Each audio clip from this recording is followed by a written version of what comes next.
Hello guys, welcome to my YouTube channel. I am Debjyoti Ghosh और आज मैं आपके लिए लेके आया हूँ एसएससी सीजीएल का एक प्रीवियस ईयर क्वेश्चन सेशन जो कि होगा इंडियन पॉलिटी के ऊपर इसी साल सीजीएल मेंस की तैयारी के लिए। तो चलिए बिना लेट किए जल्दी से शुरुआत करते हैं ये सेशन। Let's start. Which article of the constitution provides the parliament the power to amend the constitution. देखिए ये क्वेश्चन बहुत बार आया है एसएससी सीजीएल में और इसका आंसर हो जाएगा आर्टिकल नंबर 368। एक इंपॉर्टेंट आर्टिकल है और आपको ये याद रखनी है। चलिए नेक्स्ट क्वेश्चन देखते हैं। Question number 2, appointments of chairman and other members of UPSC comes under which article of the Indian constitution. ये होगा आर्टिकल नंबर 316। 316 होगा मेरा आंसर, आर्टिकल नंबर 316। चलिए नेक्स्ट क्वेश्चन देखते हैं। Under which article of the constitution can the central government give directions to the state government. Article 256, article 256 में central government state government को direct कर सकता है कोई लॉ बनाने के लिए या किसी भी तरह से कोई हेल्प चाहिए तो उसको यूटिलाइज करने के लिए। ठीक है, तो या तो ऑर्डर देने के लिए कुछ भी, आर्टिकल 256 होता है कि सेंट्रल गवर्नमेंट कोई भी स्टेट गवर्नमेंट को कुछ डायरेक्शन दे। चलिए next question number 4, who is guardian of the Indian constitution. Indian constitution का गार्जियन कौन है? तो वो है Supreme court of India. Supreme court of India कौन है? इंडियन कॉन्स्टिट्यूशन का गार्जियन है। यही है final interpreter of Indian constitution.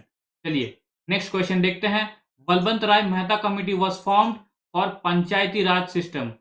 Balwant Rai Mehta committee किसके लिए फॉर्म किया गया था? पंचायती राज सिस्टम के लिए फॉर्म किया गया था। तो कैसे पंचायती राज सिस्टम को इंट्रोड्यूस किया जाए इन इंडियन स्टेट्स। ठीक है, चलिए नेक्स्ट क्वेश्चन देखते हैं। Question number 6, dash can give the union parliament power to make laws on matter included in the state list. वो है राज्यसभा। राज्यसभा का पास पावर है to give the union parliament to powers to make laws on matter included in the state list. कौन सा article से? Article number 249। Okay, चलिए next question देखते हैं। Question number 7, the constitution of India was framed bye, it was framed by the constituent assembly. Option number 4 हो जाएगा मेरा correct answer. ठीक है, चलिए नेक्स्ट क्वेश्चन देखते हैं। Question number 8, the process of amendment in Indian constitution is influenced by the constitution of which country. तो ये है मेरा ऑप्शन हो जाएगा साउथ अफ्रीका। साउथ अफ्रीका हो जाएगा मेरा करेक्ट आंसर। कनाडा से क्या आया? Quasi federal form of government and residency power. Australia से जॉइंट सीटिंग। ठीक है, और अमेरिका से fundamental rights, impeachment of president, फिर है judicial review, removal of supreme court जजेस एंड हाई कोर्ट जजेस। ये सारे आए, प्रीएम्बल आए, सारे अमेरिका से आए हैं। ठीक है, और ऑस्ट्रेलिया से क्या आया था? ऑस्ट्रेलिया से joint sitting of the two houses, freedom of trade and commerce, वो सारे ऑस्ट्रेलिया से। कनाडा से आया था quasi federal form of government and residuary power. ये सारे कुछ आपको याद रखने हैं। ठीक है, चलिए नेक्स्ट क्वेश्चन देखते हैं। Question number 9, who holds the power to increase the number of जजेस इन द सुप्रीम कोर्ट। तो parliament has the power to increase the number of जजेस in the supreme court. Parliament, option number 3 हो जाएगा मेरा correct answer. चलिए next question देखते हैं। Question number 10, which the following statements regarding the supreme court of India is not correct.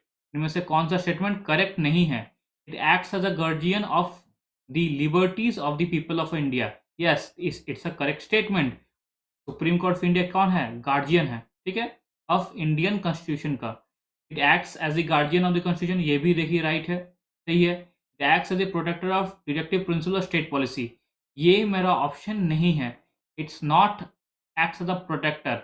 DPSP को आप कोई भी सुप्रीम कोर्ट में या तो हाई कोर्ट में आप चैलेंज नहीं कर सकते।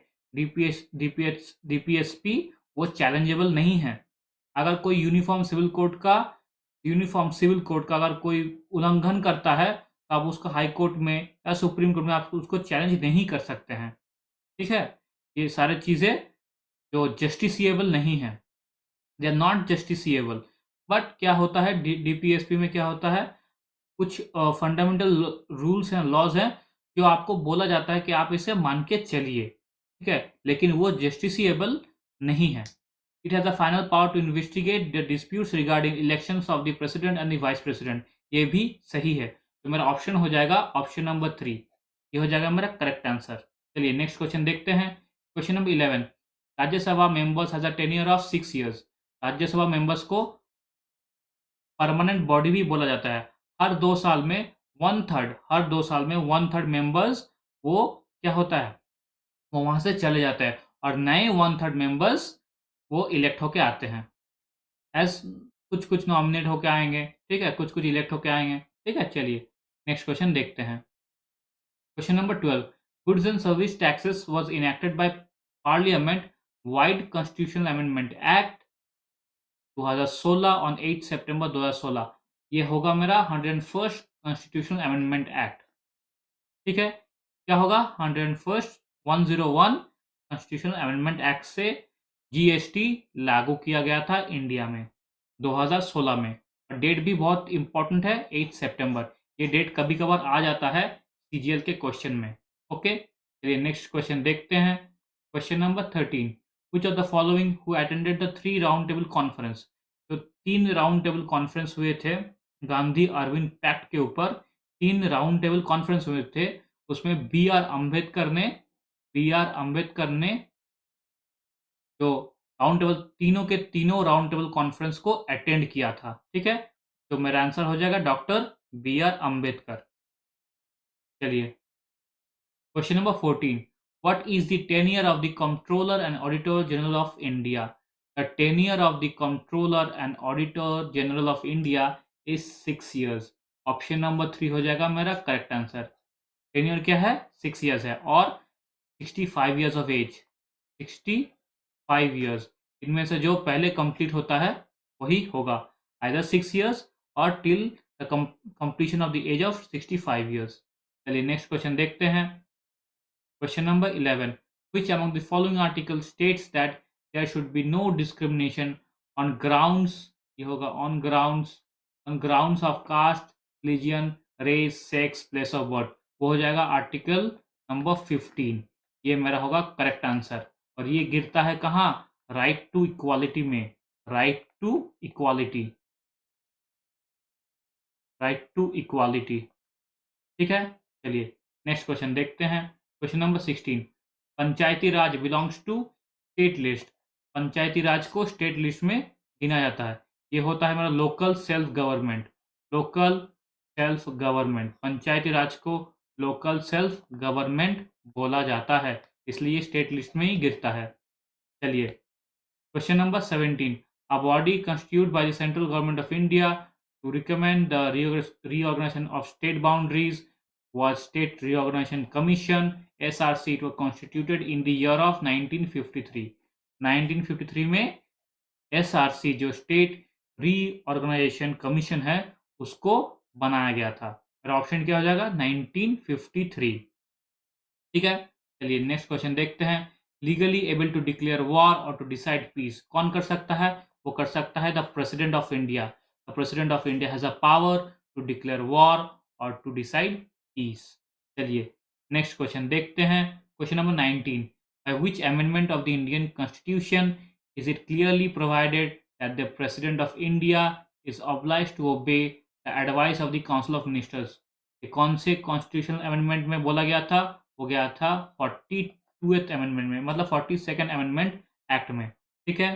चलिए नेक्स्ट क्वेश्चन देखते हैं। Question number 20, in the Indian constitution which article is known as the soul of the constitution. वो होता है heart and soul of the constitution. कौन होता है? Article number 32। और किसने कहा था? बी आर अम्बेडकर जी ने, ठीक है?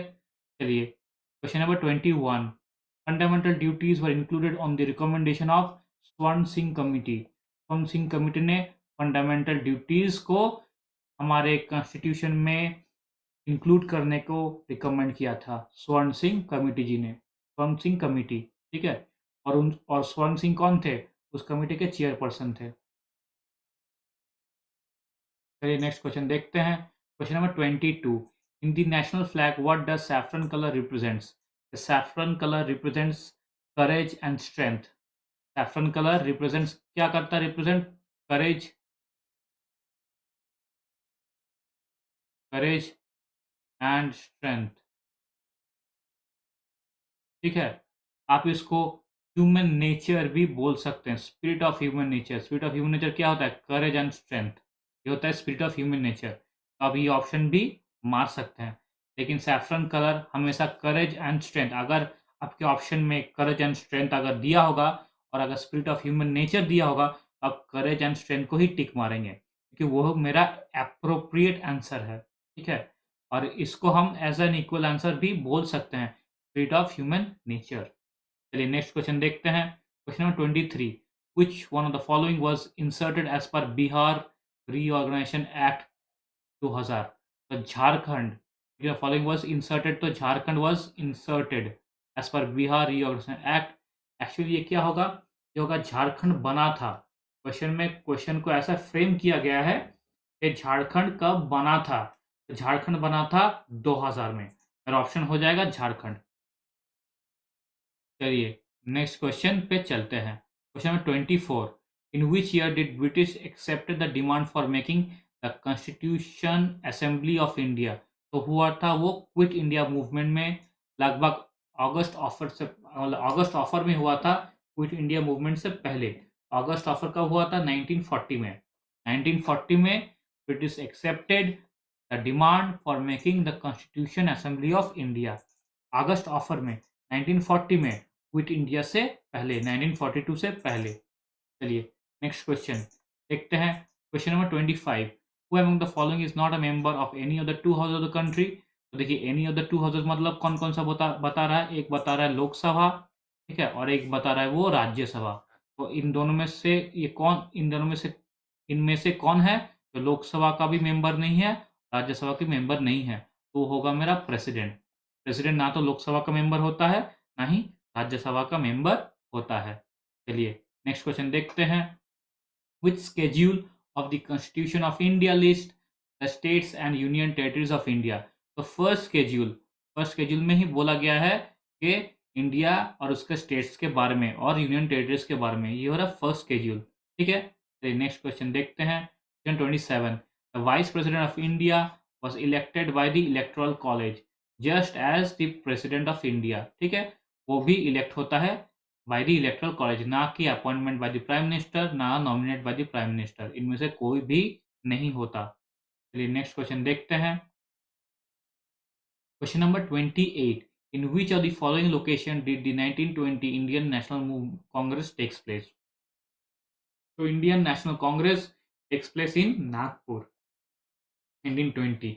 ये इंपॉर्टेंट क्यों है? क्योंकि यहाँ पर 1920 में दो मास मूवमेंट्स चालू थे।